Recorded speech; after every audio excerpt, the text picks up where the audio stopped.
Janji aku 800k follower, aku nak buat basikal lajaan.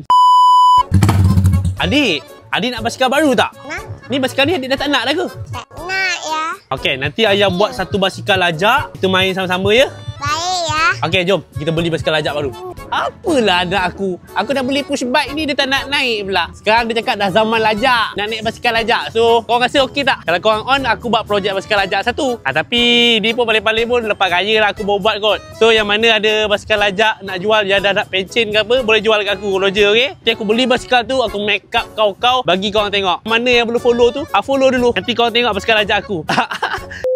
So sekarang ni aku ada dekat mana? Aku ada dekat Senayan. Betul-betul berdepan dengan X-Park. Kita ada kat sini Perfume Paradise. Kita jual pelbagai wangian lelaki dan perempuan. Yang penting apa? Boleh test bau, boleh test spray. Tak payah bau-bau macam tu, kau spray je terus. So dekat sini pun kita ada juga pelbagai aneka krepek tradisional. Itu hari jual krepek je kan. Sekarang kuih-kuih raya pun ada. Macam-macam rasa, macam-macam warna, macam-macam flavor. Semua ada untuk orang-orang Negeri Sembilan. Tak kisahlah kau dari Ampangan ke, Seremban, Sikamat, Senawang. Datang aja. Kita orang dekat sini sampai bila? Sampailah malam mantai raya tu. So aku, Wan Kecil akan bentang tikar dekat sini. Kita akan takbir raya bersama-sama. So yang mana nak join takbir raya boleh datang ke Senayan, okey?